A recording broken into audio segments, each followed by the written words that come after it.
Ladies and gents, boys and girls, what's going on? Wednesday, April 5th, 2023. Hope you're all doing well. Chris Phillips here, your host of the Daily Crow of the Spurs Up Show. Appreciate you all tuning in. Got a lot to get into, a jam-packed show. I see my guy GA, Steven, Olori, Travi, Xavier, Alex, Todd Smith. What's going on? Also those in the Big Cock Club Discord. Have the TDC Questions channel, the TDC Questions channel, to be sure your questions are answered there. Guys, as always, we're taking your questions, comments, and calls, 843-790-3377.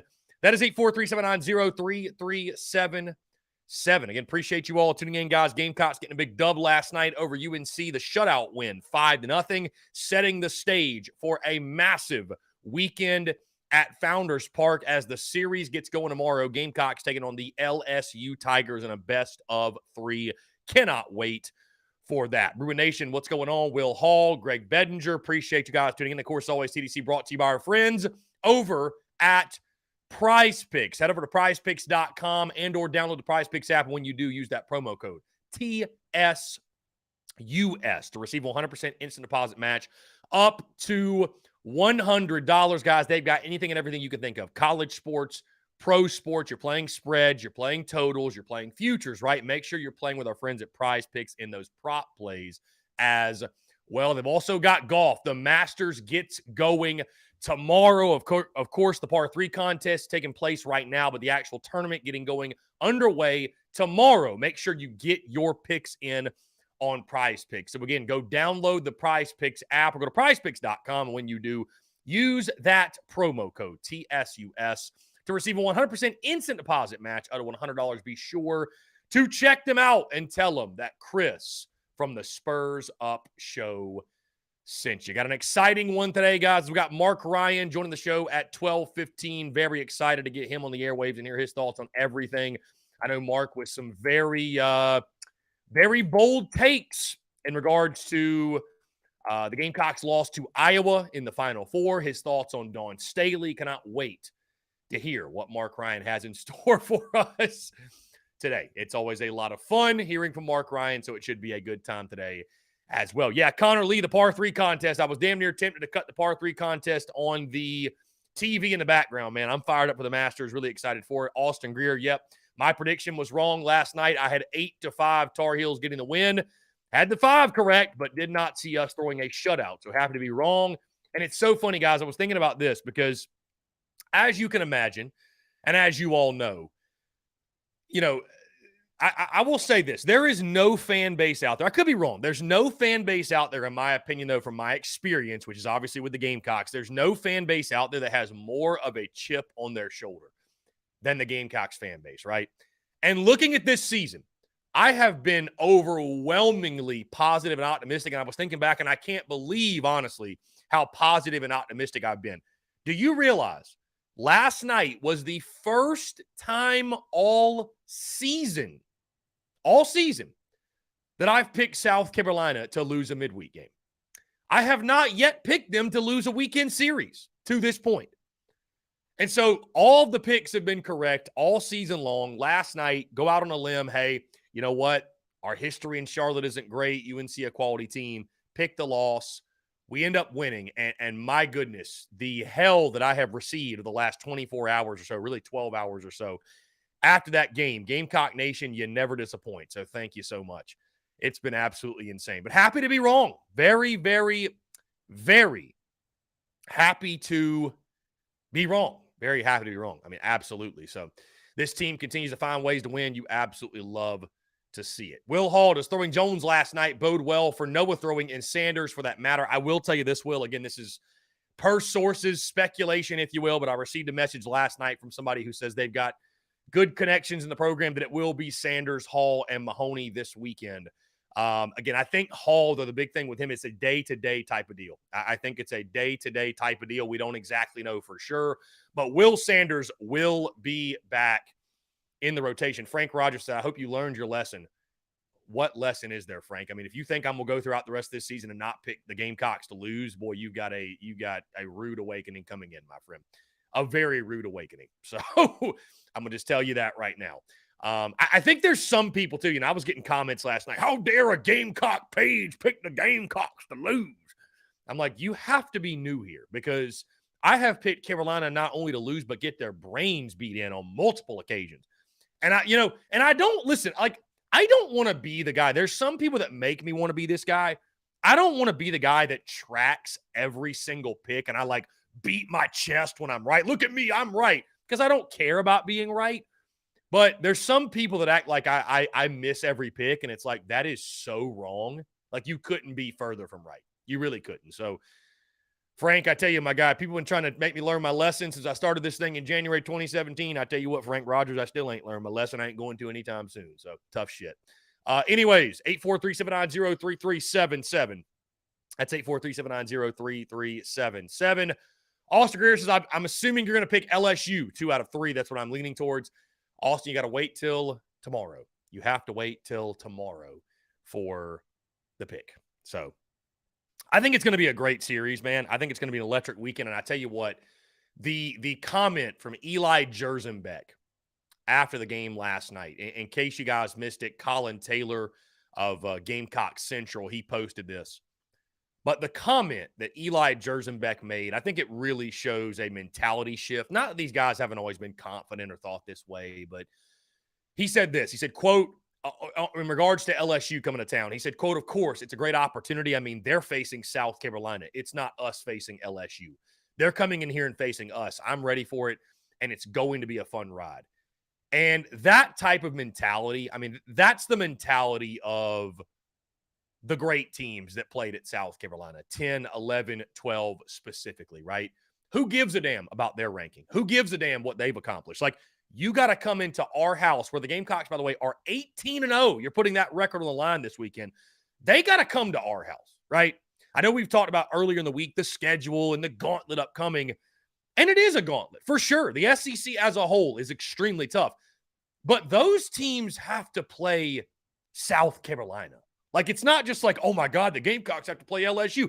LSU's got to come into Founders Park and play Carolina. LSU's got to come in and deal with the Rowdy Roosters.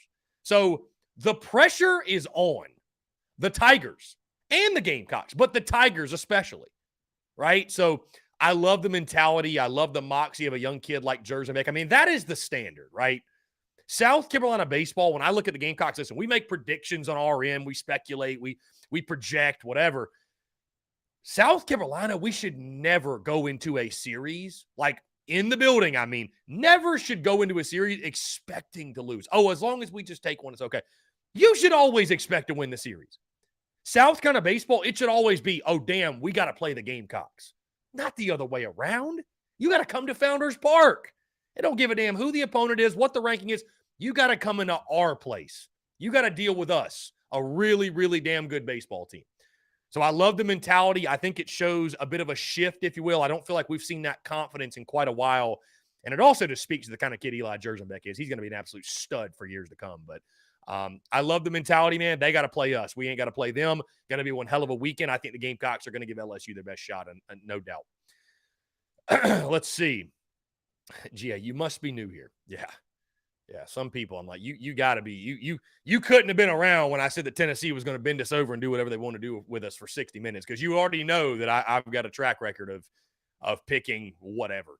Yeah, Austin Greer, one of the best series in college baseball this week or this year, excuse me, for sure, no doubt. This weekend's going to be electric.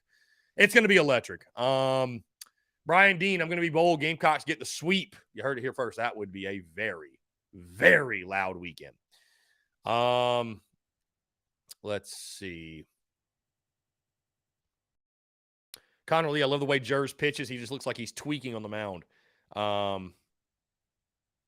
Yeah, I mean, I yeah, I think so. No, it's awesome watching that. It's awesome watching that, man. Austin Greer, are we number 1 in the country if we win 2 out of 3? That's a great question, Austin, because, I mean, you think about it, you take 2 or 3 for the number 1 team. Should you be number 1? Are you going to jump 5 spots? It would be a bold take, Austin. I think how you win will factor into that. I don't know. I mean, I don't know. I don't know. I don't know. I think we'll be like 2nd or 3rd at worst. I don't know who would be number 1. That's my thing. Who would have earned number 1 more than the Gamecocks. And I'll just say this about this team. Last night, and somebody asked, what is the difference? Let me see if I can find the comment here. Here we go. Chad Godwin. Chris, what's the difference? Is it less injuries this year? And Coach Lee, I think you're just telling me, you're not asking. I think number one, for sure, you haven't been bitten by the injury bug nearly the way, and I don't think bitten's a word, by the way, I apologize, but you haven't been bit by the injury bug nearly to the level that you were last year. That's number one, right? You never stood a chance last year. Call it for what it is. I think Coach Monty Lee, no doubt, has made a positive impact on this ball club. I think it would be unfair to not give him that credit. I think also, too, though, guys, this is a completely different roster than last year. I mean, look at the guys who were contributing. Over half of the home runs have come from players who were not even on the roster last year. So, I mean, you got to take that into account. The impacts of guys like McGillis when he was healthy, and he will make when he comes back. Like Gavin Cassis. I mean, my goodness. Caleb Denny, right? Dylan Brewer, Jonathan French. The list goes on, right? Like the impact of those guys. And that's why I said a couple weeks ago, you have to tip your cap to Mark Kingston and the fact that he brought in Coach Lee.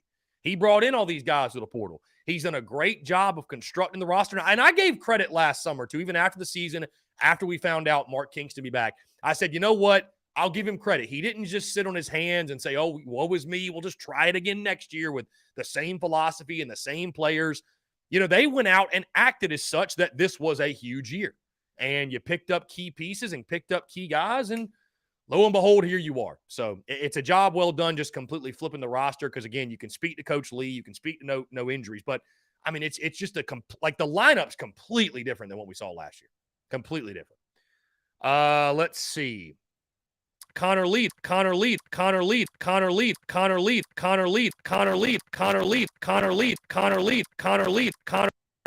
Maybe. Oh. What just happened?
Okay, there we go. We are back. My bad, guys. I don't know what just happened. The ultimate glitch. The ultimate glitch. Yes. Can y'all see me? Can y'all hear me? Are we still live here? Making sure we're working. I'm actually glad that happened before Mark Ryan jumped in. We got the technical issues, hopefully for the most part, out of the way. That was nuts. I actually had to restart the Mac. So hopefully we are on the past the worst side. Yeah, Connor Lee hackers. I guess Connor Lee, what'd you do, man? What'd you do to my stream, Connor Lee? Come on, my guy. I thought you liked the show. He said, I'm gonna cut this thing off. I don't know. Anyways, can you guys hear me, see me okay? Let me know. I think we are back. I think the live is back. Apologies, guys, for the technical issues. Anyways, Mark Ryan joining us here in the next minute or so. Looking forward to hearing from him. Okay, Connor Lee, we're good. So it's Connor Lee telling me we're good. Connor Lee just said it. Let me plug it back in real quick. Anyways, I was kind of going on a little rant there, but either way, we'll get more into that as we dive deeper into the show. Again, we are awaiting Mark Ryan here, guys. Very excited, by the way, let's see. Very excited to announce this. Prize Picks. Been talking with those guys behind the scenes.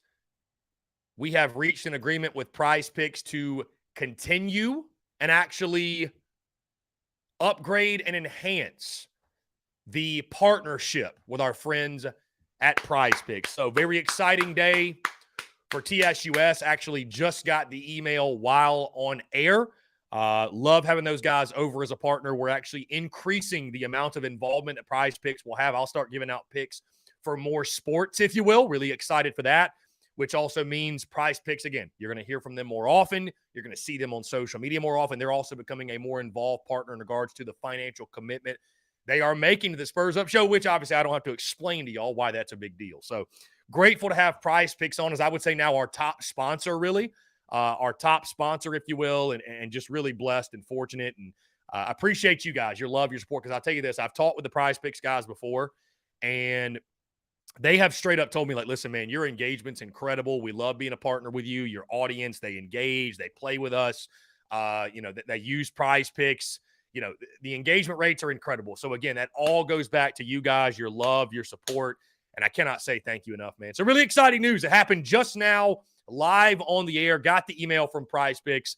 You can expect to see and hear more from them as they have become an even more involved partner with TSUS. So again, guys, thank you all so much. That's something I don't take for granted. I think back to early 2019 when I was trying to get like my first ever partnership, my first ever sponsorship, if you will. And so for any time we get a new business partner, it's not something where it's like, oh yeah, whatever. It's not something where I ever take it for granted. It's a blessing, man. Truly that people believe in us and rock with us and show love and support to the show. And again, it all comes back to you guys and support us and engage and show love to our business partners as well. So again, thank you all so much. With that being said, again, guys, he joins us every single Wednesday. Really excited to chat with Mark Ryan of the Fan Upstate Offsides with Mark Ryan. Mark, what's going on, my friend? Appreciate you taking the time. How are you? Fantastic to be here with you guys on a hump day edition of the show. Let's rock and roll, brother. Man, I met this guy a week ago Monday at the watch party. At that time, it looked like a sure thing that we were looking at the future national champions. Yeah. But an awful Don Staley coaching performance, and away that went. We're already diving into it. Mark, first thing before we get into that on a lighthearted note, are you a golf guy at all? In the spirit of Masters Week, I just wasn't sure. Do you take any interest in golf, or is that kind of a snooze fest for you? Look, man, it's not something I grew up with. Right. But did you see what was the documentary on Netflix that's out? Full Swing. Yeah. Full Swing. I thought that was fantastic. Yeah. I think golf needs more of that. I couldn't stop watching that. And I was asking myself, why am I so interested in this? And it's because they stiff arm everybody from getting to know who these guys are. And so to be able to get to know these guys and get to know what they're about, Chris, golf is something I've had an increasing interest in over the years. Everybody roots for Tiger Woods. I root against him. I think he's one of the greatest villains in sports. I think he's an awful human being. But you know what? Sports is great. Sports having heroes and villains is great. You root for people, I root against people. All they care about, you know this, Chris, your haters are worth more to you than your fans, right? All they care about is that we're talking about them. And I think the Masters and everything going on with Live Golf, I think it's going to be a fascinating case study to see how those guys do. I hope they bomb miserably, but I think it's going to be fascinating to see how those guys who are no longer in the grind of the of the day in, day out of the PGA Tour fare in the Masters. Is it going to be that they fare better because they're more rested and less wear and tear? Or is the rhythm that you get into playing all the tournaments on the PGA Tour going to hurt them? We've seen it work both ways in professional sports, Chris. You'll hear hockey coaches say, I worry that we've gotten too much rest. What happens in the MLB playoffs when you're playing every day and then you get 4 days off sometimes? Other times the rest can be incredibly beneficial. So it'll be fascinating to see what goes on, man. I'm open to whomever wins so long as it's not Tiger Woods.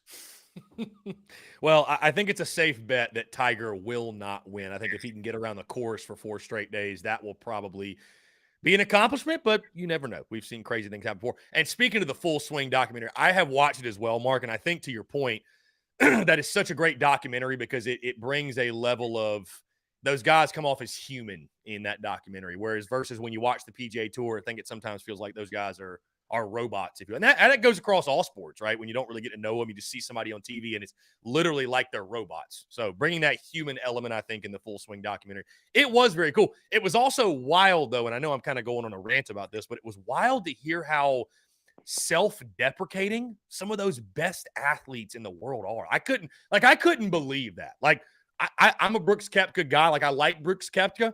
After watching his episode, I was like, I'm never picking him to win again because he is so in his own head. Like, he thinks he sucks. Like, and golf's not a game where you can think you suck and you'll accidentally do well. Like, you need immense amounts of belief to succeed because the game is so hard already. So I don't know. It was wild. It was wild to see that kind of behind. And the crazy thing about the sport is, like, Scheffler being number one. Have you ever seen a more normal, ordinary looking guy? Can you imagine? Like, he's walking around the street, man. He looks like any other American. You know what I'm saying? It's like, hi, I'm an average Joe, but I'm also the best golfer in the freaking world. Yeah. How do you like them apples? No, I thought it was really cool, man. And I highly recommend that, guys. Full Swing documentary on Netflix. Braddock is saying I'm preaching the facts. I appreciate that, Braddock. That's what we try to do. Gamecock Barbecue is saying get me unblocked by Mark. Bruin Nation wants to get unblocked by you. I think it's like Bruin Nation BBQ. Here's my policy, guys. My policy is that nothing anybody says ever offends me. Nothing anybody says really ever gets to me. Believe me, I've heard it all. But if people resort to, like, lowest common denominator stuff, like, if someone calls you dumb, or the politically incorrect term for, being dumb, right? Or if somebody is throwing names out there, it's just lowest common denominator stuff that gets you blocked. If there's nothing constructive, like if you say, Mark, like, I appreciate what you're doing. Here's why I think you're wrong. And then you give me the reasons why, I've got no problem with that. If you hit me with, you're an effing idiot, because you don't have the emotional maturity to handle and process what I've said, and respond in a more mature way than that, that's when I block people and move on. Now, periodically, I reconsider, Chris. So do you ever go back through your block list, Chris, and unblock people after a period of time and kind of give them a second chance? Well, so Mark, my philosophy on this has changed and is different. So I, for a while, was blocking people just to, like you mentioned, like, there's some people that should not have, I think you phrased it this way, should not have the privilege of having access to your content, or at least you should block them and make it more difficult for them to have that access. What I found on my end, believe it or not, was blocking people made it worse. And so I think this was a couple months ago, late January, I decided to unblock everybody. So I have 0 accounts blocked. And believe it or not, the people that were constantly just chirping me 24/7, 365 when I had them blocked. They don't really do so anymore because I found that when I blocked people, it's almost like I made them feel more special. Like it was somehow a badge of honor to be blocked by the Spurs Up Show, or it gave them the notification that what they were saying mattered to the point where they were getting blocked. So believe it or not, the reverse effect took place. When I unblocked everyone, I haven't hardly heard of people. It's wild. But I think what you do is like you take away the power from those people, because if you ignore it, then they have no power. So it's kind of a backwards thing, but I've gone down both roads. I've had 300, 350 accounts blocked at once, and now I have 0. So I don't even worry about it anymore. I say, you know what? Twitter's an incubator of madness. Who am I to fight that? I mean, it just is. So at this point, Mark, I just say let the slapdicks have their day, and I just keep it moving. So well, I'll tell you, and that is how I feel, guys. It is not like, it's never a faction of like somebody got to me or somebody got to Chris and somebody ruined our day. Chris and I are cut from the same cloth. You know, we don't always agree, but we're cut from the same cloth. Nothing people can say is getting to us. We block you if we feel like you've behaved in a disrespectful way that means you should no longer have access to our content. Now, that can come across sounding arrogant. You don't have access to my content. I don't mean it that way. I mean it that any reasonable person would block somebody that is hurling ridiculously immature insults at them, right?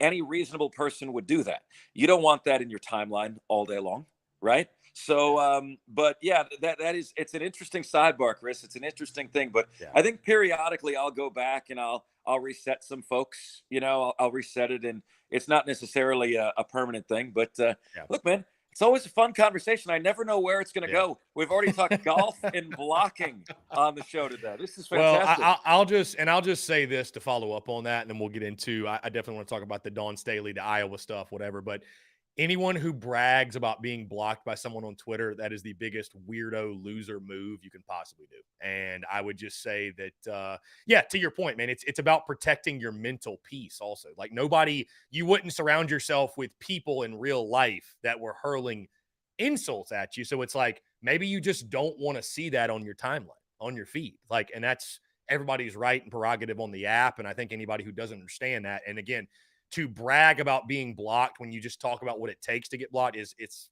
kind of sad. Like you're just reaching for any sort of relevance. So that's why I had the mindset of why even give them that shred of relevance, if you will. So we're going down the path,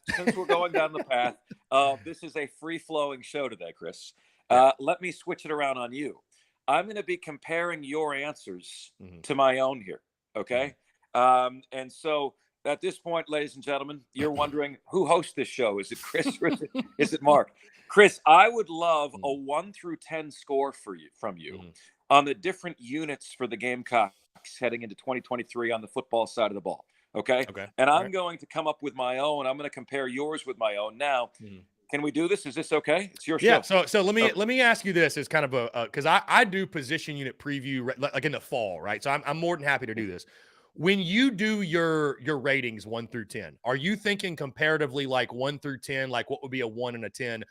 Exactly. In the SEC, nationally? Like, no, right. Because I think when I do the grades, people don't understand. I'm like, if I give the linebackers a D, for example, I'm comparing them like, where is that position unit ranked in the SEC, for example? You know what I mean? Like, you can't give every position unit a freaking A, right?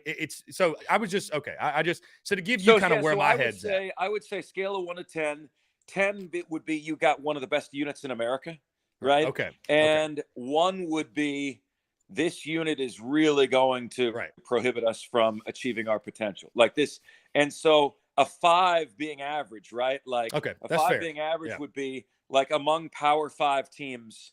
This is an average. This is an average unit, right? Okay, so that's fair. Like if you compared them to, I don't know, man, Minnesota, you know, this would be like, or Northwestern. It would be like their line, right? It would be an average unit, right? So, quarterback. 1 through 10. No, it's not just Rattler, but the quarterback position. The whole unit, 1 through 10. I will go. I think South Carolina's in really good hands at quarterback. I will go with an 8. That was my grade as well. 8. Okay. I was worried, Chris. There's always pressure on you to say an answer that is not going to offend the base. You know, offend the base of your butt. Right. I didn't think you would do that. Running back. As of right now, I will go. I'm going to go 3. Wow, I respect the candor, Chris. Again, you have to grade this where a 1's truly a 1 and a 10 is truly a 10. The Gamecocks probably have at best the 11th or 12th best running back room in the conference. Like true at this point. You just don't have the bodies. So, yeah, I'm confident with the 3. I'm confident. Wide receiver. Can we do halves also? Like I could say like whatever and a half. Okay. Now I would go 6.5. That's what I'll go 6.5 or 7 because I feel like I like Juice Wells. I like Xavier Legette, and then you kind of have to factor in Nicholas Harbor too, that he's coming, but he's also a true freshman. So I love the upside of Wells. I think everybody else is just kind of pretty solid. So I'll go 6.5. 6.5. I was, dude. When you asked half, I said I bet he's going to say 6.5. You know, I thought you would say 4 for running back. You surprised me with 3, and 8 is the number I have for quarterback as well. Tight end. They have really reloaded and flipped that room. I'll go 7 right now. 7. I think it's just a little bit unproven, but I think there are a lot of quality players. Like to me, a 7 rating is like quality with a lot of upside. You know what I mean? So it's like you can't really give them an 8 because they haven't proven anything. 6 feels way too low. I'll go 7.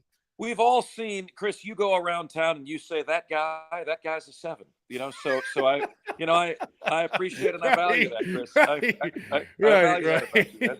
So how about the O-line, Chris? You see those guys walking by? Yeah, I'll go 5.5.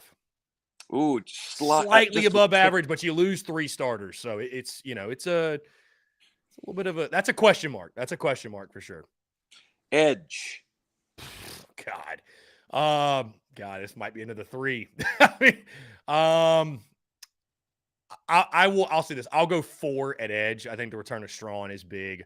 Depth's the question. You need to add somebody in the portal. So what was 4. The first thing you said? The returner of what?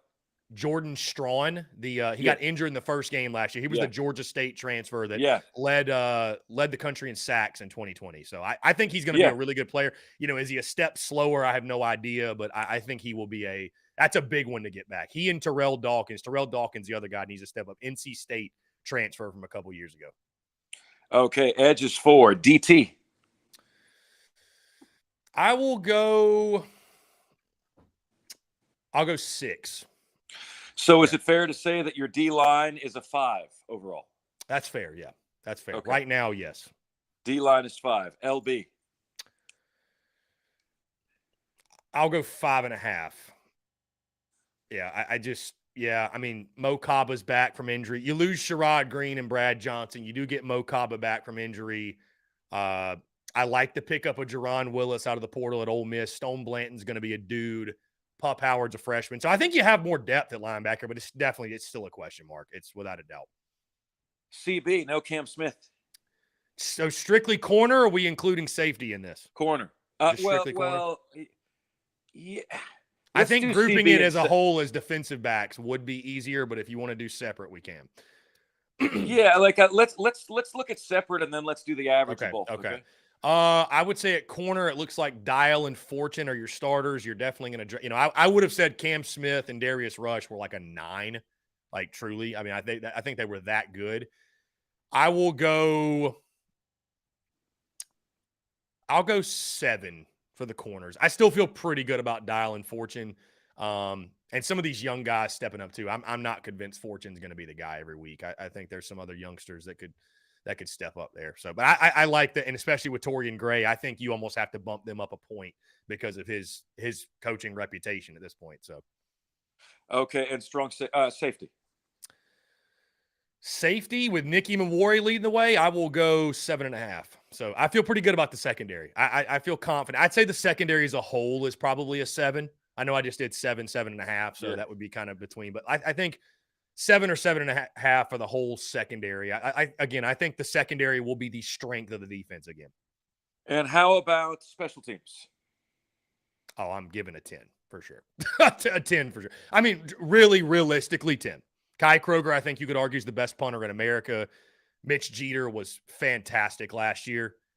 I mean, and then you factor in Beamer ball and the trick plays and the way they utilize Tonky Hemingway there. They'll Don't probably talk have another. about trick plays on special teams around the upstate. They're still very upset about that.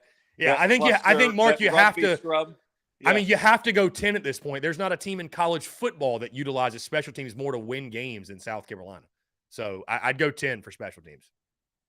Kick return, punt return. Feel good? Yeah. Are you gonna see a Juice back there at all? If they didn't put him back there last year, I doubt it. I've heard Eddie Lewis from Memphis is working back there. Maybe you see Juju McDowell back there. Maybe DeCarrion Joyner's back there again. I guess if you were going to say maybe 9.5, that's the one thing, the half point that have they been great in regards to. But I mean, look at last year. I was going to say, damn, Xavier Legette had the kickoff return for a touchdown. So I'm sticking with 10. Legette had the kickoff return for a touchdown against Texas A&M. He's back. So yeah, I think they're solid all the way around, man. They're exceptional, really, all the way around. So what you have given me, Chris, thus far. Let's see here what you have given me. 10.5, 17.5, and 24.5. Okay. 24.5. So, Chris, what you have told me is that you're I'm going to tell you this, and you're going to say, oh, Mark, I might need to rework some of those numbers. What you have told me, Chris, right now is that the offense is a 5 and the defense is a 6. Okay? If I have 5 position groups on offense. Granted, quarterback's the most important one, right? I have 5 position groups on offense. You gave me a total point score of 30. Divided by 5 is a 6. And then there's 4 position groups: defensive line, linebacker. No, I'm sorry, 3. I'm sorry, 3 on. I for some reason I factored special teams in on that. 5, 5.5, and 7.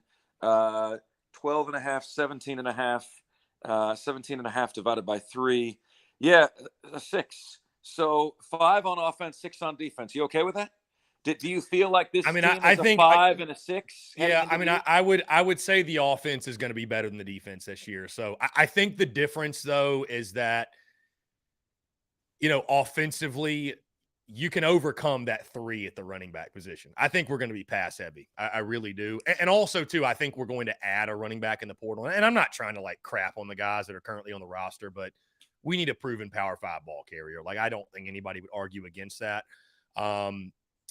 So I do think the offense is going to be better than the defense. That's interesting how the numbers worked out. But, I think Rattler is an 8 and Wells is a 7 alone are going to lead to – and also, too, you factor in the Dowell Loggins effect or just the not Satterfield calling plays effect.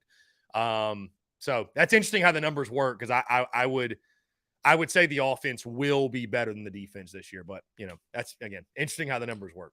Well, I'll tell you what, we're getting some comments here of people saying, look, the run defense has got to be better. Chris, there's in the modern era, there's never been a national champion. Okay. There's the Gamecocks are the only team in college football that had a winning record and were ranked below 100 in rush offense and ranked below 100 in rush defense. The old adage is what? Run the football, stop the run. Right. South Carolina did neither of those things. And they were still 8-4, which, speaks to the unbelievable job Beamer did with what he had, right? Today, Chris, you look at the fact that the recruiting budgets are out, and South Carolina is well down on the list in terms of recruiting budgets. Clemson was 2nd or 3rd in America. And so Beamer is firmly, in the top 5 of getting more out of less than anyone else in college football. When you combine the results last year, can't run, can't stop the run, recruiting budgets, look at what he's doing with what he has available to him. And that's how you advance, brother. That's how you advance. That's how, group of 5 coaches become Power 5 coaches. That's how Power 5 coaches get raises and take their teams that have not won conference championship games to the conference championship games. I have people in our business, Chris, all the time ask me, how do I move up? How do I move up? How do I do this? And the answer is always outperform your circumstances, right? Always outperform your circumstances. You want a better time slot? Outperform the time slot that you have, right? Beamer is doing that. He was not given chicken salad at South Carolina, and he's making something that is resembling that right now. I think you make great points, and that brings up, and by the way, Mark, thank you for the I don't know if you're going to like bring that into your show, but I do love the grading the position units. It's why I do it every preseason. So great stuff. And I think great minds do think alike for sure. But yeah, I did see that come out. And our good friend Brad Crawford made the note as well that Rutgers, Georgia Tech, Maryland, Missouri, and Arizona all spent more money than South Carolina on college football recruiting per USA Today. The 6 schools mentioned have combined for 3 wins over top 15 opponents since the start of the 2021 season. The Gamecocks have all 3 of them. I mean, that's just wild. And it's mind-blowing. I feel like we see this a lot, though, that South Carolina isn't spending as much. I'm like, are they keeping this a secret on what they're spending? Or are they really just not allocating the dollars? Because while you're winning, oh, this is fine. It's a funny thing. We're winning despite it. But, like, why is South Carolina not spending the money? Like, I just – if this is true, what's being reported, why are the Gamecocks not spending the money? Like, would that concern you, Mark? When Shane Beamer travels for recruiting, is he visiting, I'm Tom Modette with Motel 6 and we'll leave the light on for you? Is that where he's staying, Chris, when he goes recruiting? Where are they saving money? Hey, he's going to the local campground, I guess. I don't know what he's doing. he's pulling the camper behind him or something. I don't know. He hasn't utilized that plane in quite a while. Also, I wanted to bring this up since you're on the note. We're on the note of spending and recruiting. And I want to shout out Michael Bratton of that SEC podcast, Mark. I listened to a great conversation he had with Shannon Terry, the founder of On3 24/7 Rivals. Really smart dude, obviously very successful in business. And On3 is like one of the leaders right now in NIL. And so they know a lot about what's going on behind the scenes, the spending. And he went into detail. And, some really interesting, because I know you have strong opinions on it, Mark, some really interesting comments. Number one, I would say NIL, this is just the start of it. It ain't going anywhere. We are going to continue to see it.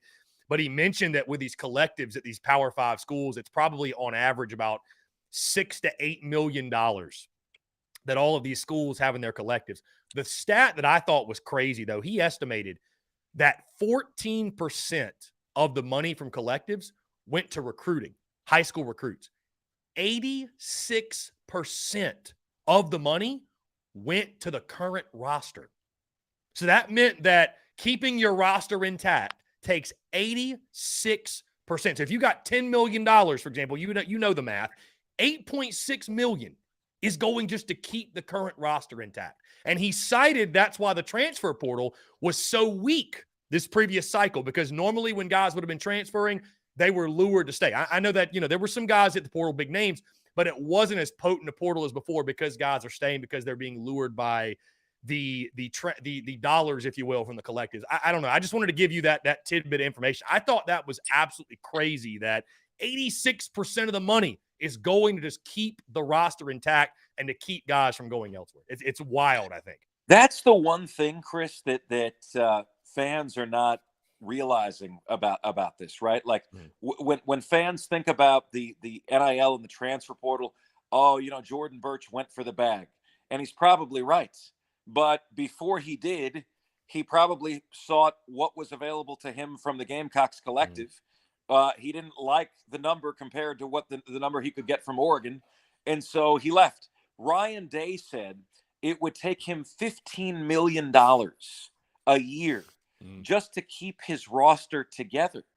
So the reason why you're seeing all these expanding staffs, Chris, is because coaches don't have time to re-recruit their own roster in addition to adding more pieces into the portal every single year. It is nuts that 14% is going to new blood and 86% is, please don't leave me. Please don't leave me. Please don't leave. No. I'm going to give you flowers. I'm going to take you out to nice dates. Please don't leave me. It's sad, honestly, man. But I'll tell you, Chris, NIL isn't going anywhere, but I do think change is coming. And I think meeting with Congress and Congress understanding this is the first step. If you do not have Congress intervene, what you're going to be left with is 50 states having 50 different rules. And let's say, like, I don't know, Chris, Minnesota has the most lax rules in the country. You're going to start seeing 4 and 5 stars flock to Minnesota for the money, right? For the money. So I think when Congress steps up and when Congress does something here, and I appreciate the new NCAA president speaking candidly about this, that makes it possible to have uniform legislation, right?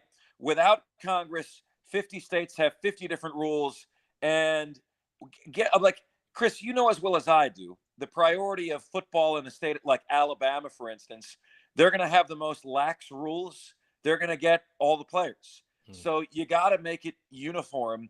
And, you know, I'm okay with caps. I'm okay with, the most a player can make in 4 years is 500,000, right? But I think Charles Barkley said it best, Chris. He said, schools can't afford to be paying these guys. You know, people have mentioned them becoming employees. Chris, do you know that out of 130 FBS programs, traditionally 30 in football turn a profit? So how come the other 100 of them are in business? Because you have to have a football program to be relevant. The football program increases applications, increases students on campus. It lifts all ships. But the reality is only 30 out of 130 turn a profit. Oh, Mark Ryan, that's BS, you say. Have you seen the money that these schools are getting from their conferences? Have you seen the operating budgets to run a football program, right? So I'm telling you, outside of a handful of programs, the money isn't there, Chris, to pay these guys as employees. We've got to have regulations. And that's why it's important that in the next year or two, Congress figure out a way to get uniform legislation in place. I just think to myself, the NCAA is just such a mess. They just are such a mess. I mean, Chris, I got something to tell you. That your audience is going to love this. Yeah. Okay. The other day, so UConn in the national championship game, I'm like, okay, 5th national championship. So I wanted to look up who had the most national championships in all sports, right? And I found the release from the NCAA in January. Well, then I was like, oh, interesting. Clemson and South Carolina, how many national championships have they won? Chris, would you believe that according to the official NCAA record, South Carolina has won a total of 5 national championships? Clemson has won 4. Now, wait a minute. Clemson has 3 men's soccer national championships. They have 1 men's golf national championship. There's 4. They have 3 football national championships. There's 7. The NCAA does not recognize any FBS national championship winners since 1978 because the way it is crowned is not sanctioned by the NCAA. Okay? So, on the official NCAA record book, South Carolina has more national championships than Clemson. This is why the Power Five is talking about breaking away, Chris, because it's nonsense. Why would you have a PowerPoint presentation release like that that states, okay, this thing that all this money is going to, you acknowledge that as much as they acknowledge Reggie Bush's Heisman Trophy, as much as Major League Baseball acknowledges Pete Rose. Georgia evidently accomplished nothing the last couple of years, Chris, because they're not listed on the NCAA's list of national champions. Furman has more football national championships than Clemson and South Carolina combined, right? On the official NCAA record book. I was looking at this the other day, and my mind was blown. Like, did you know that, Chris? Did you know that the NCAA didn't acknowledge Clemson's football national championships? I did not know that, but I'm very happy to know that now. I can tell you that. Yeah. People want to know if we're going to speak on Dawn Staley, Chris. Yeah, for sure. Let's get into it, man. Again, Gamecocks fall to Iowa in the Final Four, and I know you had really strong thoughts on the whole Caitlin Clark deal, how they defended her, the coaching, and you made the point to me on Monday that, and I'll summarize it this way: is Dawn Staley above any sort of criticism? And I'm gonna speak very candidly on this. I think it's different, Mark, and I think people are even more sensitive to it because you are speaking on female athletes and female coaches. And so I think like harsh criticism on a men's sport, it's almost like there's this undertone of like they're guys, they can take it. Versus like if I was as critical towards the women's team as I am towards like let's say the Gamecocks football team, I don't think people would like that very much. You know what I mean? So to your point, I think you had made the point that is Dawn Staley above criticism because there's not a lot out there being thrown, right, for the job in that game. And again, I'll let you speak on it and take the floor on just your thoughts on Dawn Staley and that loss to Iowa in the season that was, if you will.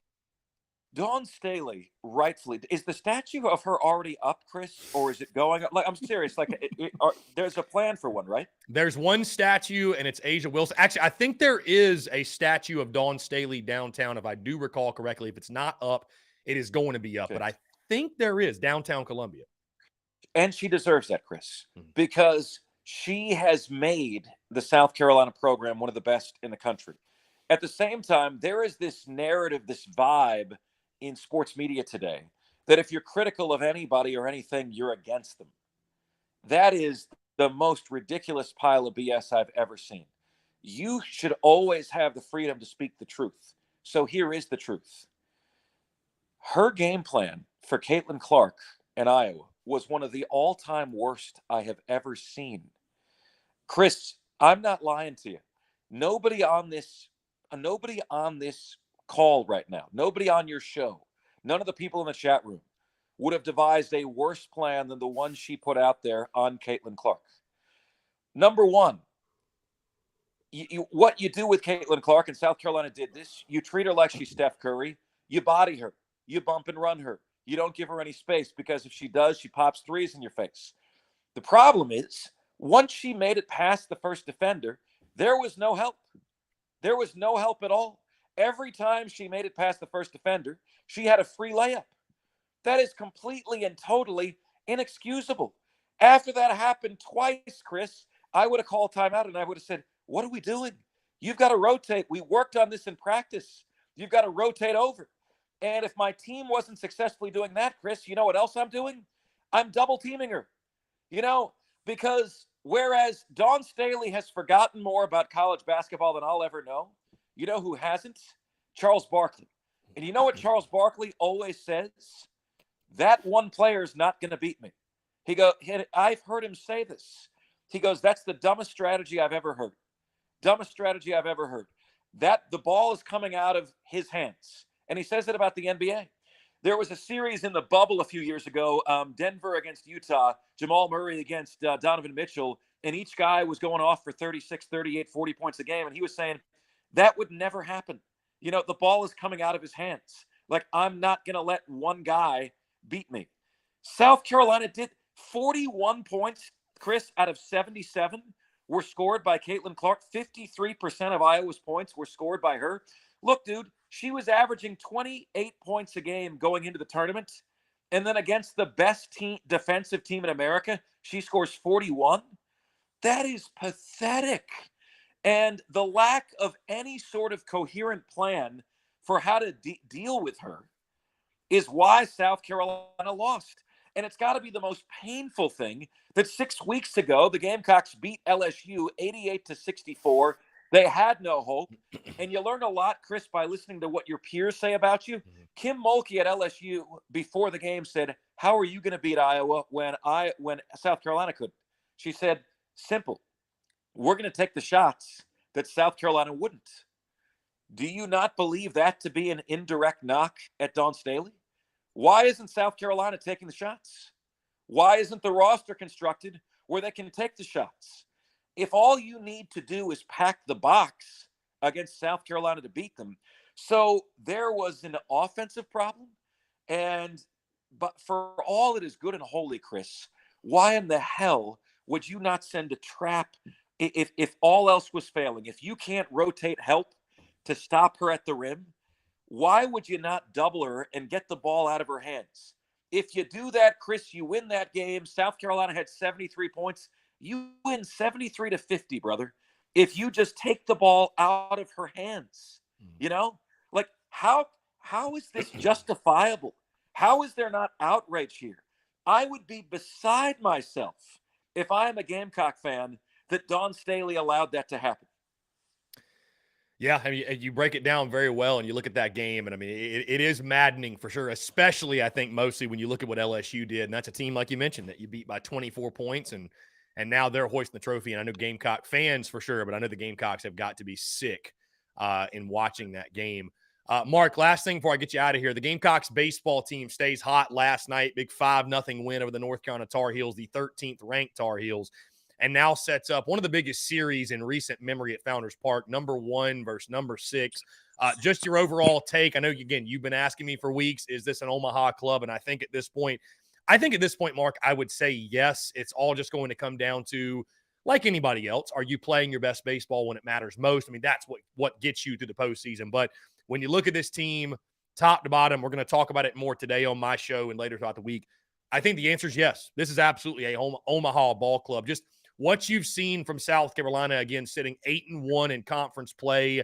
And it's especially interesting, too, that you make the move going into last weekend. Your ace, who has not been throwing very well, you take him out of the rotation. Does not matter. You win 2 of 3. It's expected he'll probably return this weekend. You face Paul Skeens, who just sits 99 to 100, and LSU, you know, I think, again, top to bottom, you look at the talent, they probably are the best team in college baseball. But going to be an electric weekend at Founders Park for sure. Your overall thoughts, man, it's crazy. Also, this side note for you, Mark, before I let you answer, South Carolina last night, their 27th win. They sit 27-3 on the season. The Gamecocks' total wins last year, 27. The turnaround in a year has been phenomenal by Mark Kingston and company. Again, I'll let you take the floor. Your thoughts on just this Gamecocks ball club to this point. Hey, you know what? You got that 900 winning percentage, Chris. You know, that works, right? The old 900 that'll percentage. That'll play. Yeah, who won't take that in any sport? Chris, the Gamecocks are one of the best teams in America. Period. End of story. Thanks for playing. They're one of the most feared lineups in America right now. And this is a team that there is no ceiling on their potential right now. There is none. Okay. I know you do a really good job tempering expectations. Spurs Up Show fans, we're blowing the lid off those expectations right now. There is no reason whatsoever why you can't be not only in Omaha, but the national champion. I've seen enough. I've watched enough. I also really like, Chris, the cohesiveness within the team. I look at things like body language. This team loves each other. This team is playing for one another. They're playing for their manager. This team, Chris, has taken personal some of the things the media, you included, have said about their manager. They've heard it. But you know what, Chris? I welcome people proving me wrong. You know what I mean? Like I've said, I was obviously championing the South Carolina firing Will Muschamp for years. Here in the upstate, I don't understand why Clemson basketball is keeping Brad Brownell. If Brad Brownell can rally the troops and make a run to the Final Four, man, I'm happy that you motivated people to prove me wrong. You know, you're happy, Chris. All you want is for South Carolina baseball to be successful, right? You're happy if he proves you wrong. It's not about wanting to be right. You're commenting on what you've seen up until the point, which was not up to the Gamecock standard. So now what you're seeing is up to the Gamecock standard. But what matters the most is what you do when it matters the most, right? And so we're going to see how the Gamecocks do in the regional. They're going to be hosting a regional, Chris. We're going to see how the Gamecocks do in the super regional. If you make it to Omaha, you've had a successful season. But that, to me, Chris, is the bar, okay? You don't make it to Omaha, Mark Kingston, to me, is still in the hot seat because you have a team that is damn well should be in Omaha, right? So I don't want to hear about, we made it to a super regional. No, the bar is Omaha, okay? You make it to Omaha, you've had a successful year. You do not make it to Omaha, you have a manager who did not allow the team to reach its potential. And I think the team, Chris, is that good. I really do. By the way, Chris, one more thing. A Big Wash on here has commented, and he said, dude, the game plan was to make Iowa drive and block the shot at the rim. The bigs never rotated, so there were easy layups all night. Yeah, Big Wash, that's true, brother. That's true. But if my bigs don't know how to rotate properly, Whose fault is that? Then, if my bigs aren't rotating properly, what's my second option after that? I'm taking the ball out of her hands. They never did that, Chris. Like that. Legitimately, it's like, Iowa had the guard version of Shaquille O'Neal, Chris, and it's like, imagine playing Shaquille O'Neal single coverage in the low post. Imagine how maddening that would be to lose that way, And you didn't take the ball out of her hands. If plan A is we're going to body her up. If she goes by us, we're going to rotate, cut her off at the rim. Okay, that isn't working. What's your plan B? Dawn Staley had no secondary pitch. And so you allowed one player to go off for 41 points on you. It's totally inexcusable. That was the worst defensive game plan in a big game I've ever seen. So anyway, Chris, I know I'm confusing your audience. A lot of positives surrounded by a lot of negatives. Nothing wrong with having expectations. Nothing wrong with accountability, brother. And that's why you and I, Mark, get along so well. Check him out, Mark Ryan, Offsides with Mark Ryan on the Fan Upstate every single day, Monday through Friday, 3 to 7. You can check out the show. Mark, I appreciate you taking the time, my friend. Always a pleasure. We'll do it again next week. And when we do it, it'll be the eve of the Orange and Blue game. Excited to talk some SEC football spring games with you, my friend. Can't wait. Love you guys. Take care. Have a great week. Take care, Mark. Appreciate it. Great stuff from our friend Mark Ryan today. That was awesome. That was electric. Appreciate Mark taking the time. Guys, we are going to jump into our first break of the day. On the other side, I want to continue to hear from you. More of your questions, your comments, your calls, and more. You're tuned in to the Daily Crow.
All right, guys, we're back. Taking the questions, comments, calls. 843-790-3377. That is 843-790-3377. Great stuff from Mark Ryan today. Really awesome to have him on. Always an electric conversation. Appreciate him taking the time. Let's see. Mark Kingston says, not ready to release the rotation. We'll wait for LSU to release theirs. It will come today. As for Will Sanders potentially rejoining, never been an instance where a reset did harm. Thinks he'll see a really good Sanders the rest of the year whenever he is back. Let's see. Forecast looking awful for Friday and Saturday. Mark Kingston, there will be no doubleheader on Thursday. Book it. Changes for Friday's schedule are potential. They have 3 days to play 3 games, so there will be no game on Sunday. So it's either going to be Thursday and doubleheader Friday, or they're going to play less than 3 games, I guess which would be really weird, which would be really, really strange. But either way, we shall see what happens.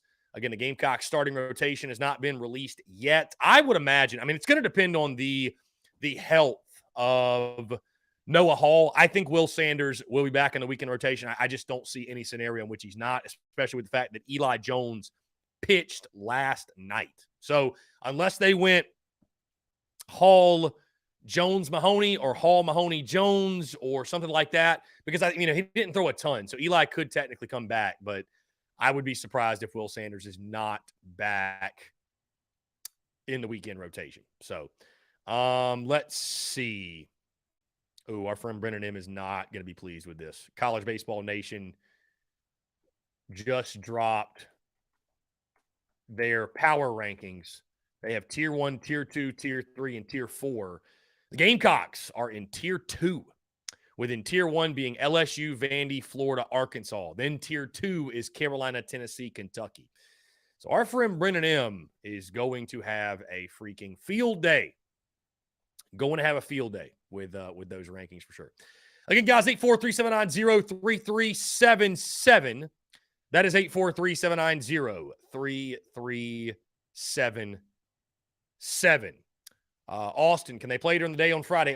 I think what you're going to see them do is try to doubleheader Friday. I think that's what you're going to see. Travie, no, apparently they cannot doubleheader on Thursday. That is what David Cloninger in the Post and Courier has said. I think Mark Kingston said that. That's where that's coming from. No doubleheader Thursday. Book it. So there will be no changes to the schedule tomorrow. No changes to the schedule tomorrow. Let's see. Kingston says Noah Hall is working through the process. His back problems and the examinations of it are ongoing. Mark Kingston says they're good, we're good, so let's go play. Love that. Love that mindset. Love that mindset. Mark Kingston also says Carson Hornung with his foot will probably be available this weekend, hopefully as a DH, and that is it. McGillis is in his second cast now, which is good. Still too early to project when he'll return. Jacob Compton is still not cleared. They're past the midpoint of the season. He still has 1 year of eligibility, so redshirting is an option, but it's far from a done deal. Again, the weather, 3 days to play 3 games. Even though it's Thursday, Friday, Saturday series, they cannot play on Sunday, which is just a weird rule, honestly. It's a weird, weird rule. Anyways, guys, really, really good stuff from our friend Mark Ryan. Yeah, I thought it was really interesting. The recruiting spending that came out. Clem sucks second. They spent $3.2 million on recruiting. And I guess that's spending on 2023 recruiting. Georgia's spending $4.5 million. Or at least that's what they spent on the recruiting cycle for 2023. That makes more sense. Let's see. Can I find all of the numbers here? Yeah, here we go. Let's see. Are these all the numbers? We have a list. Oh, here we go. Yeah, here it is. Here we go. South Carolina spent 1.1 million. I mean, they still spent a lot of money. Still spent a lot of money. 1.1 million.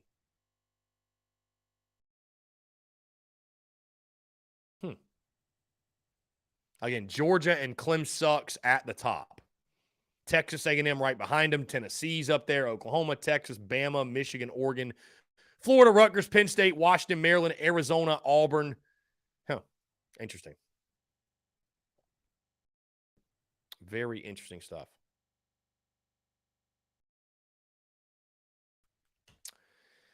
I mean, I don't really even know what the takeaway is. I think Mark Ryan speaks to a point that Beamer does more with less. I mean, I would just say this, though. I don't think that number, I don't think you can just look at that and say, well, South Carolina is not committed to recruiting at a high level. I don't think you can really say that because it's like, how are you spending the money?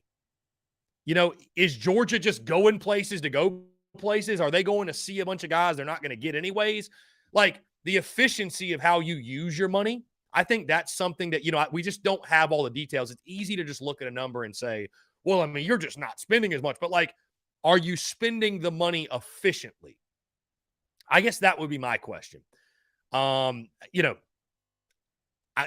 Everything's competitive, right? So you want to beat your rival and everything. So obviously to see Clem suck spending 3 times as much as you on recruiting dollars, that's not a comfortable feeling, but I don't think it's a perfect science to say that. But I will say it is one of those things. It is one of those things where it's like, as long as you're winning, nobody's going to look at that and say, oh, that's a big deal. Nobody's going to really raise a red flag at that. But when you're not winning and you're not spending as much money on recruiting, it becomes a major issue. Or if you're not recruiting well, but luckily the Gamecocks are not struggling in any of those areas that I just mentioned. So really interesting stuff. Let's see. Austin Greer says D1 baseball refuses to talk about South Carolina other than ranking us high. They treat us like pretenders. I mean, they've ranked us 6th, Austin. But to your point, we're not, I guess maybe we're not the sexiest team to talk about. I have no idea. So, Austin Greer, what if they can't play this weekend? I got to be honest with you, my friend. I have no idea. I have no idea what will take place.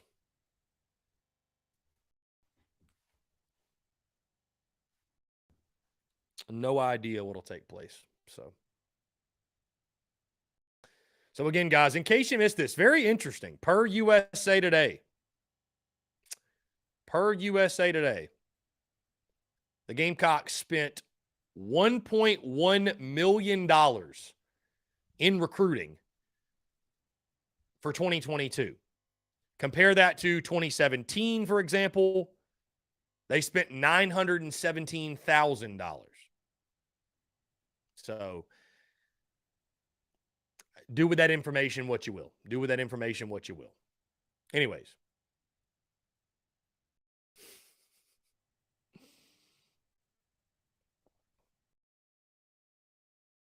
Let's see.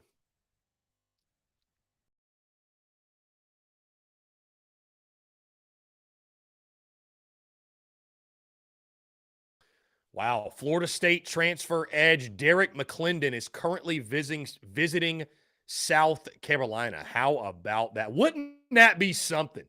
Take one from Florida State. How about it? Wow.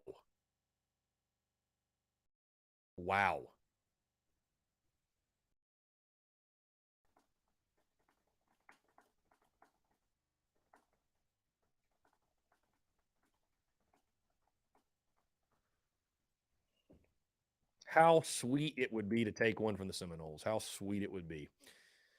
How about that? Let's see. Matthew Calvert's got the Gamecocks taking 2 of 3 against LSU. I'll tell you this, something really interesting, and I'm just going to talk about the series as if weather is going to work out, and we are going to play.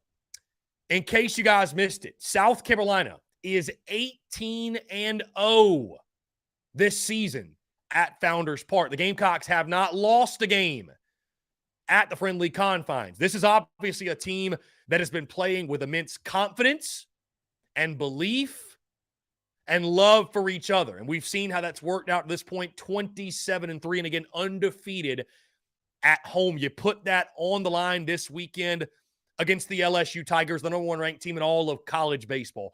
I know the Rowdy Roosters will be out there and will make Founders Park one of the best atmospheres, if not the best atmosphere, in all of college baseball this weekend.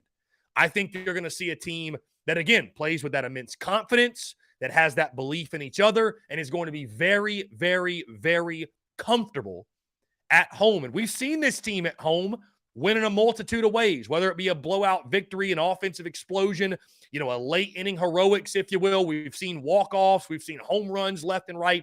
Going to be really interesting. I definitely think playing at home in front of the home faithful, in front of the Garnet and Black, definitely gives you the leg up. We talk about all the time how hard it is to win on the road in the SEC. I think this weekend is going to show you yet again why. The Gamecocks, again, putting that 18-0 record on the line this weekend. Cannot wait to watch. I think South Carolina will absolutely give LSU their best shot this weekend on their home field. Let's jump to the phone lines, guys. Here we go. Call from Robbie Davis, Zaxby's Hall of Famer. Robbie Davis, what is up, my friend? How are you? Well, aside from my legs hurting from walking yesterday, I'm doing fantastic. How are you doing? I'm doing great, man. Appreciate you asking what's going on. I think after last night, okay, I'm a little more confident in this weekend because when it got down to crunch time last night against the Tar Heels, we got runners on and scored. Okay, when the game was getting into the later part of the game, and we took care of business. We might not have, didn't beat the bricks off of them, but we took the game. That's all that matters. And of course, I posted the score on Facebook and tagged my cousin in it just for a little salt in the wound. I love that. We love some good trash talk. Yeah, but it's all in good fun and love. He's still my cousin, even though he's a Tar Heel fan. But I definitely think that also last night proved if you put that ball in the strike zone, like I have said, we'll hit the damn cover off the ball. Okay, I don't remember who hit it. I think it was Petrie or somebody. I can't remember who. But they hit it, and it hit the top of the wall and did not go over. So if LSU makes that kind of mistake against us this weekend, we've got to make them pay for it.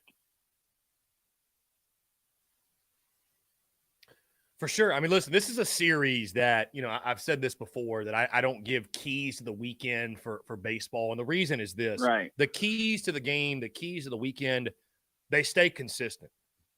Pitch well. Right. Play great defense. Pitch have well. timely hitting. Yeah.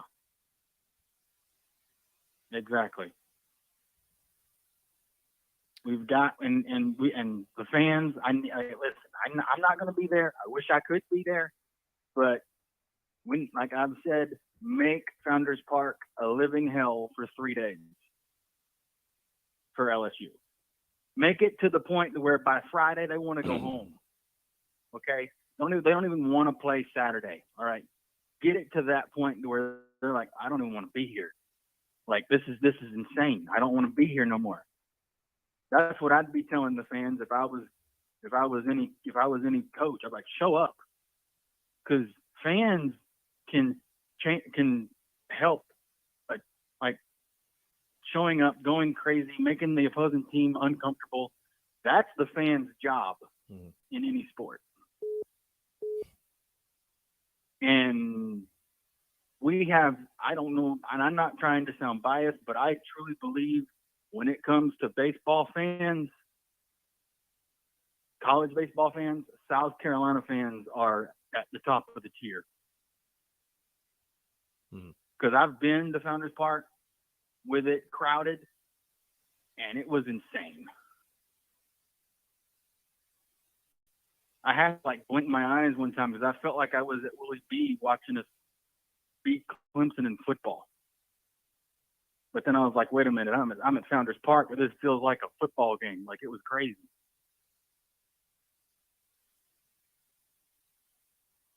So for 3 days, you got to make LSU's life a living hell for 3 days. Yeah, I mean, I think we will too. I think the Rowdy Roosters will show up and show out, no doubt. It's going to be a fun weekend for baseball, man. It's going to be a fun weekend for baseball. And I will definitely, if the Saturday game goes as planned, I will be watching the game for sure. I'll probably be watching all three of them, but I'll definitely be watching the Saturday game because I won't have to worry about watching it on my phone. So, and I got my predictions if you want them. Go ahead, my guy. Okay, I got us somehow pulling off a miracle on Thursday. I think the magic number for us to beat LSU on Thursday is either 6 or 7 runs. I think that's the magic number to win Thursday. And then we lose Saturday 4-2. Or no, we lose Friday 4-2. And then if they're able to get it in on Saturday, we put the nail in the coffin and win 5-2 on Saturday. So give me your scores one more time.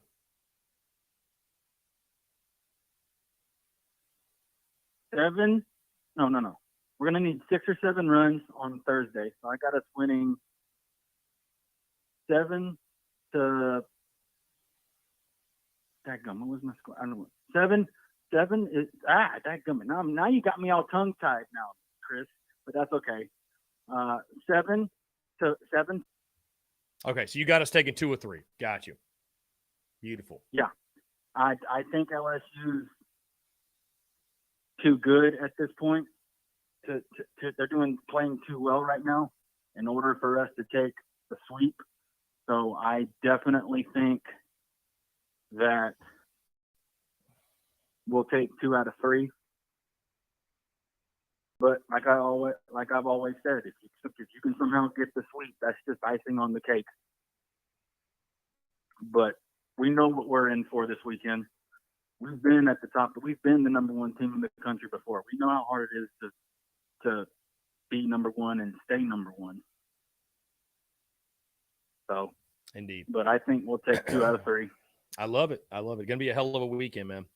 I think that's a great prediction, and I'll drop mine tomorrow, and I'm sure we'll discuss it then. But no, it's going to be a fun weekend for sure, man. You got Yardcocks taking 2 or 3. I love it, man.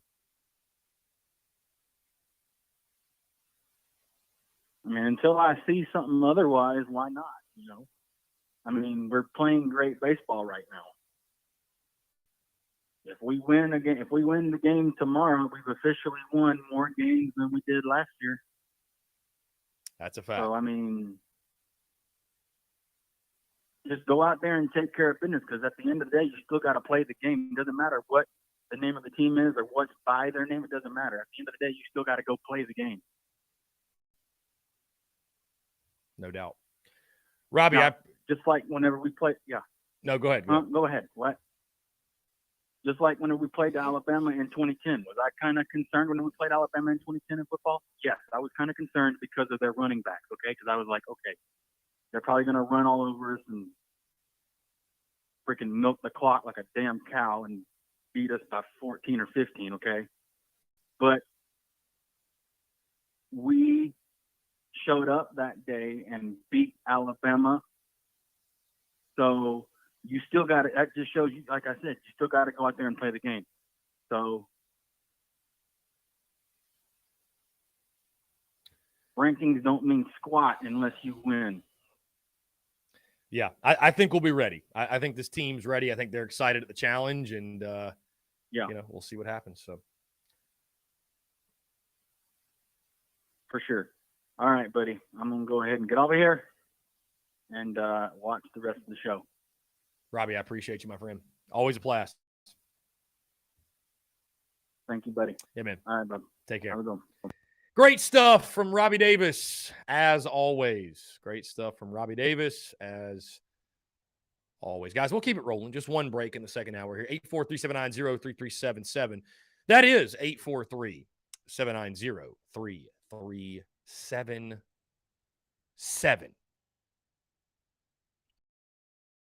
I mentioned this last night, guys. I mentioned this last night after the game.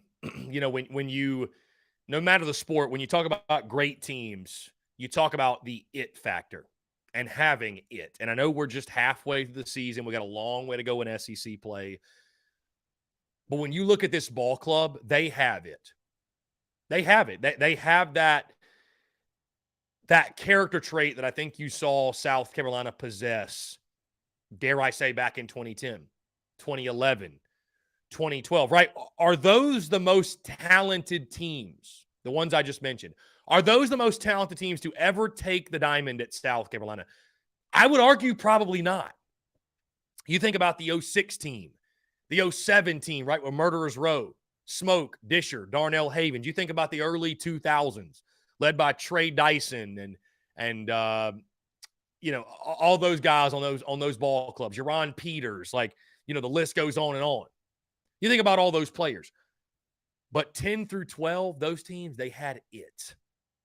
And I think last night, and what you've seen thus far to this point, this team has it. Now, the question will be, can they keep a hold of that, maintain that, and carry that into the postseason? But this team has it right now. This team has it.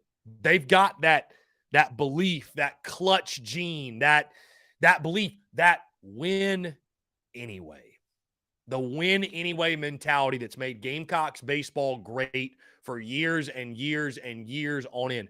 Win anyway is back in Columbia. I mean, it is officially back. This is a team that no matter what, whether we're winning 20-3 or 5-0 or 2-1 or 1-0 or 8-7, or this team's just finding ways to win. Win anyway is alive and well in Columbia, and it feels so good to say that. It really does. After especially the last couple of years where it felt like pulling teeth. Felt like pulling teeth. So, anyways, guys, 843-790-3377. Let's see. Guys, in case you missed it, Gamecocks are hosting a visitor, edge player from Florida State. How about that? Which it's really interesting that a player would visit right now while the port, but I guess the portal does open in literally a month, so less than a month. But Florida State edge transfer Derek McClendon currently visiting the Gamecocks. And when you take a look at his stats, let's see. Derek McClendon out of Florida State, 6'4", 245. He's a redshirt sophomore, at least was last year. So I guess he'd be a redshirt junior. Started 12 games for the Seminoles a season ago. Looks pretty solid. Last season, 37 total tackles, 5 tackles for loss, and 3.5 sacks. I'd say that'd be a pretty quality pickup. I don't know about you guys. I think that'd be a very quality pickup, though. So if they could land him, I think that'd be a huge boost to the edge position. I mean, a huge boost. Let's see. Chase says Braves up 3-0 after the top half of the first. Love to hear it. Love to hear it. Love to see it. Let's see. It looks like Sportsbooks just got a notification from ESPN. Sportsbooks are favoring Scotty Scheffler to win the Masters this weekend.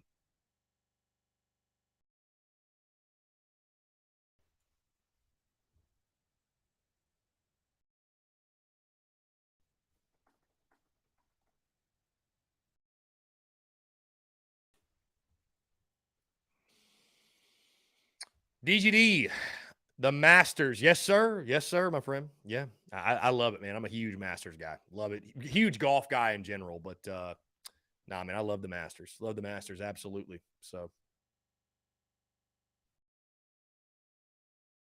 again, guys, 843-790-3377. That is 843-790-3377. Guys, still figuring out the schedule for next week. Before that, of course, the TSUS Spring Tour continues tomorrow. Carolina Ale House, Woodruff Road.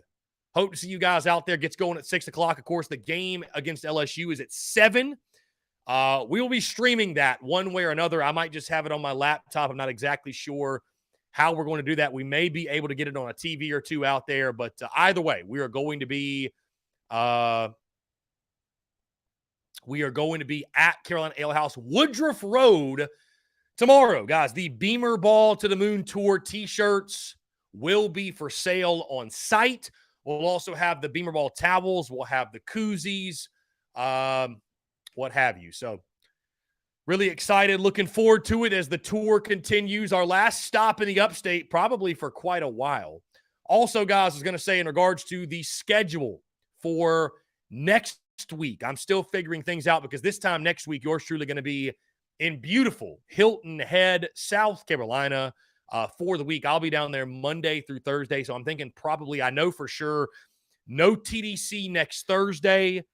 Probably no TDC next Monday either, and I think the times will be adjusted on Tuesday and Wednesday at minimum. We'll probably be rocking TDC 10 to 12 versus noon to 2, just because we're going to be at the beach, we're going to be at Harbor Town, we're going to be at the RBC Heritage.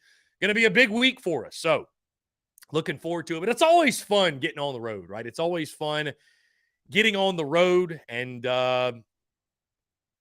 just changing up the scenery a little bit, if you will, changing up the scenery of TDC and stuff like that. So Austin Gregory says, what's your dream out-of-conference schedule for football? Any teams you'd love to beat?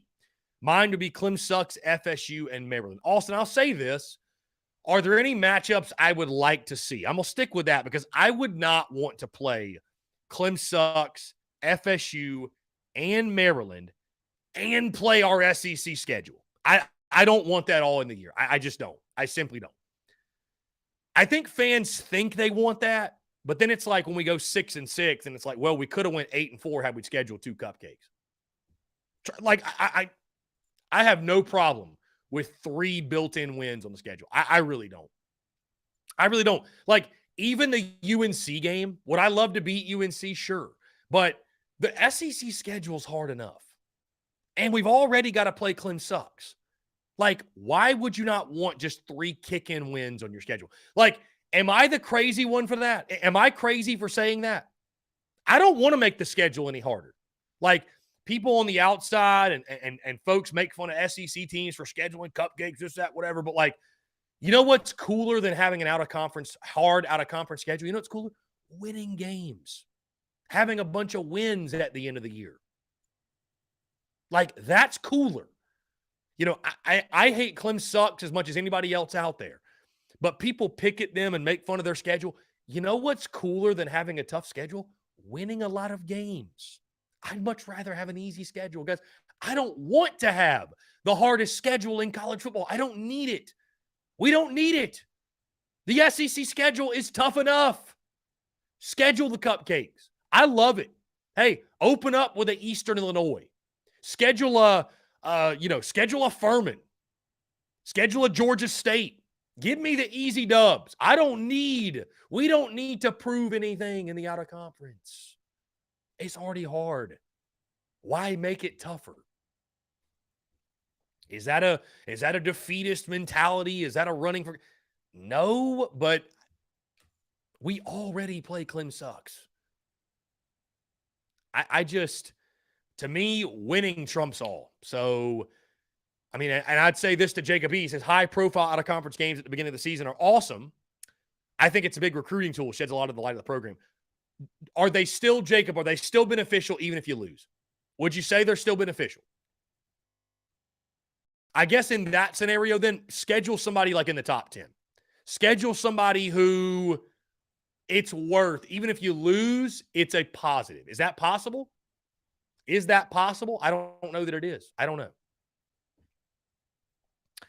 Lynn Turner, after work TDC around my work day, are you going to put some Facebook events out for the schedule changes so I get a reminder? Lynn, when I put out TDC, when I schedule it, it will have the times. Yes. Lynn, this will be decided before the week gets going.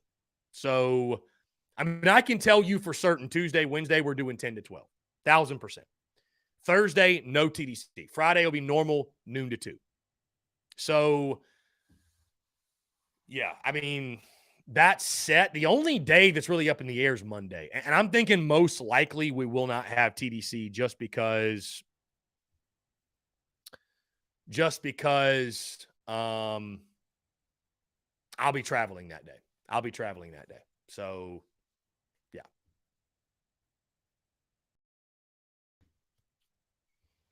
Anyways. Guys, 843-790-3377. Travis says we have a Chick-fil-A kickoff game somewhere in the near future. Yeah, 2025, we're taking on Virginia Tech. The Beamer Bowl, which will be really cool. That'll actually be really, really cool. So that'll be a lot of fun.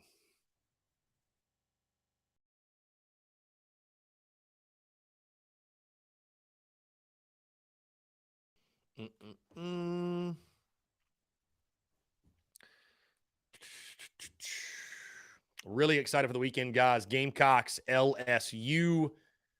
Mark Kingston stating they are waiting on LSU to drop their weekend rotation.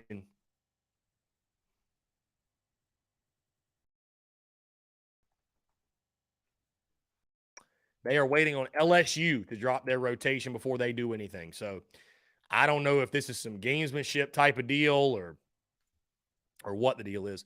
LSU beating Nichols in their midweek game 12-2.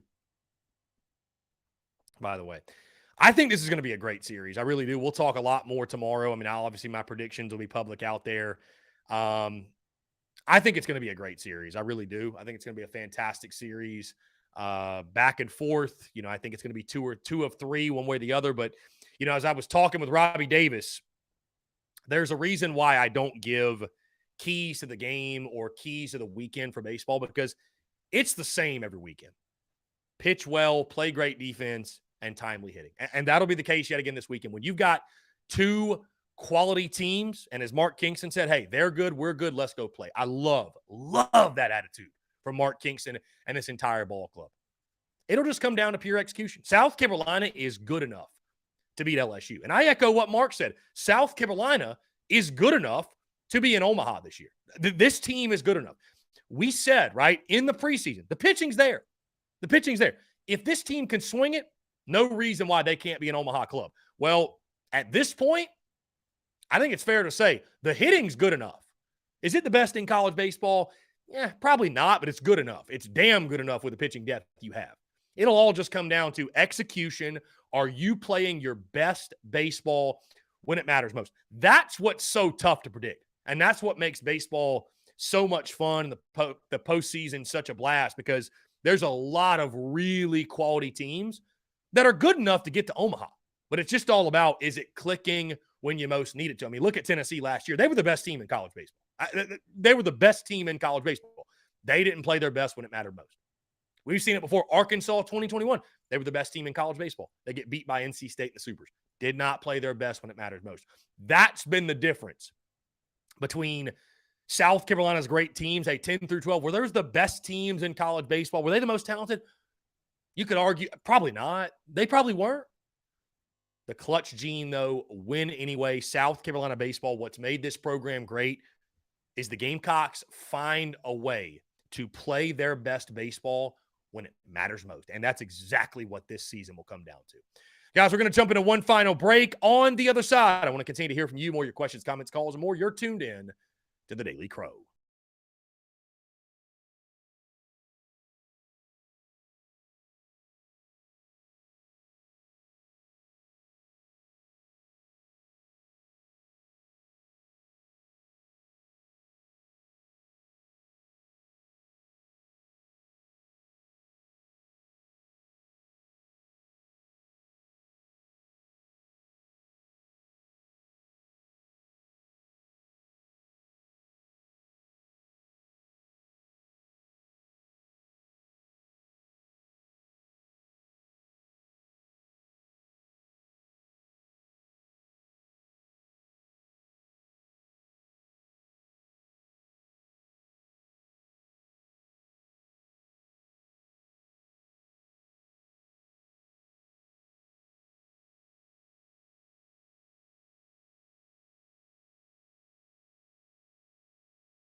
All right, guys, we're back. Final 13 minutes or so here in the Daily Crow, taking your questions, comments, calls, 843-790-3377. That is 843-790-3377. Again, guys, appreciate you all tuning in. Thank you all so much for the continued love and support, whether it be on the podcast, the merchandise side of the business, the Daily Crow, social media, and everything in between. I cannot say thank you enough. Podcast will drop tomorrow, of course, as normal. Really excited, guys. I'll be jumping on the AYS Sports podcast, which is part of the Believe Network. They're on Twitter.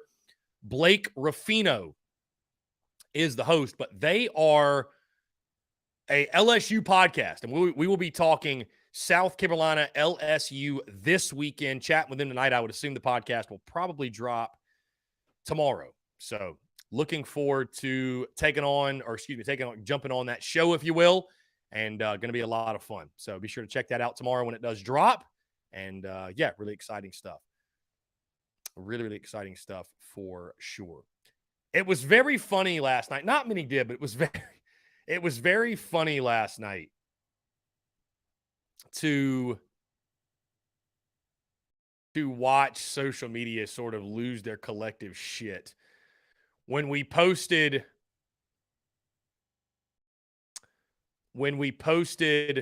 the Olivia Thompson departure graphic, if you will, and it was her graphic, and it just said bye on it, and just sometimes I just post things on social media just to let people who cannot think critically expose themselves on the apps. I really do. Sometimes it's just too funny. There's too good of an opportunity not to do so. Like, you know what I mean? It's hilarious. I mean, it is hilarious to watch slapdicks on social media expose themselves as such. I mean, really, truly, it is. So, anyways, though, that was a small thing. It wasn't really a whole there wasn't a ton of like blowback or anything. But like, it's so funny. Like, I have been posting the statistics for every single player that is declared. I do that for players into the portal, like everything. I post the stats. Your stat line is your stat line. It's not an opinion. It's a stat line. It's a stat. It's a fact. And so I don't care what your stats are. You're averaging 1 point per game, I'm going to post your stats. You're averaging 20 points per game, I'm going to post your stats. If you don't like your stats, you should have done something differently over your 4-year career to improve those stats. I mean, it ain't on me. It's not on me that your stats are what your stats are. People love to bring up my stats from college. So I am not holding back on anybody's stats. Bottom line, end of story. And it wasn't meant as a slight. It's just, here's what you did at Carolina. That's it. That's it. That's it. Anyways, not even really a talking point. It's not even really something worth discussing all that much. It's more so hilarious than anything. It really is. It really is. Guys, I got 2 spring games this weekend.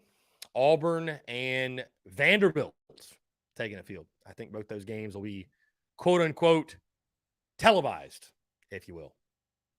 ESPN Plus or SEC Network Plus, I should say. SEC Network Plus. The Gamecocks will also be on SEC Network Plus for our spring game. Our spring game will be on SEC Network Plus. So looking forward to it. Excited for it. Guys, phone lines open last 10 minutes or so. Again, appreciate you all tuning in. Really great stuff from Mark Ryan today. I want to say thank you again to Mark. Really great stuff from him. Yeah, again, I've picked one loss in the midweek this season, Travi, and I was wrong. And I just caught relentless hell. I really did, which is fine. I would rather pick us to lose and we win and be wrong than pick us to lose and be correct. So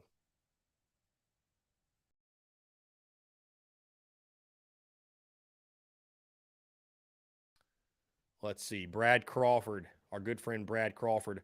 In-state spring exhibition and scrimmage matchups America would like to see. That's what Brad wrote. Let's see. Troy and Auburn would be a cool one. UTSA, Texas A&M, Tulane, LSU, FAU, Miami, Valdosta State, and Georgia. That would be a given.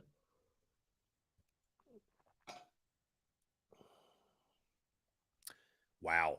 Coastal Carolina, South Carolina.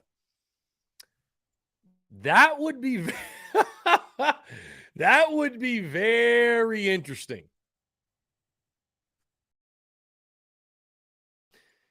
He says the more likely in-state opponent for the Gamecocks in scrimmage form would be Furman or South Carolina State.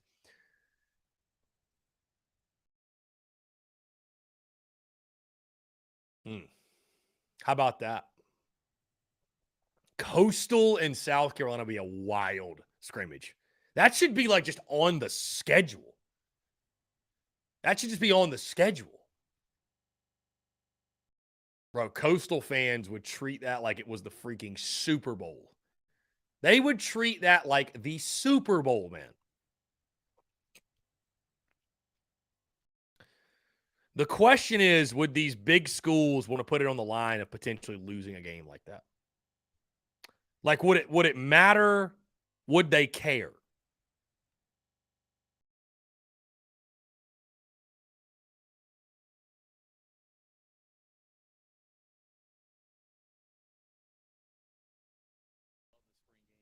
Oh, sorry, guys.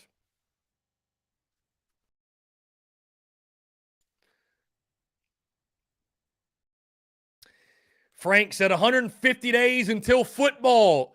Ooh, ooh. Yeah, Frank, I know you're counting down. Football Frank. I love it. Football Frank. Hey, man, hey, before you know it, Frank, it'll literally be the month of May. The month of May, we will start our 100 days to kick off countdown. I will say, and I will post this obviously after the spring game. I post an article every single year, Hope Springs Eternal, right? Hope Springs Eternal. And just talks about, the article talks about the off season and why it's special. Because it is a special time of year. It is. It's a special time of year, man. There's a lot of fun. And I think the good news is this. We're not going to have to start off-season content June 1st, right? I think this baseball team, this ball club is good enough. You know, we'll go through the SEC tournament late May, and I think we're going to have baseball for at least a couple weeks in the month of June. Thank God. Thank God. But it's always fun, man, like going through the offseason and talking, last year we did our top 5 rankings of best quarterbacks ever, best coaches, best this, that, whatever. Just list season, right? I think the guys at Barstool call it Mount Rushmore season. That's just what sort of fills the air, if you will. That's what fills content. Also, preseason magazine season. That's always a fun one, right? Athlon's magazine is going to drop actually really soon. I think middle of May, their magazine is coming out. I could be wrong. Let's see. I can find it here.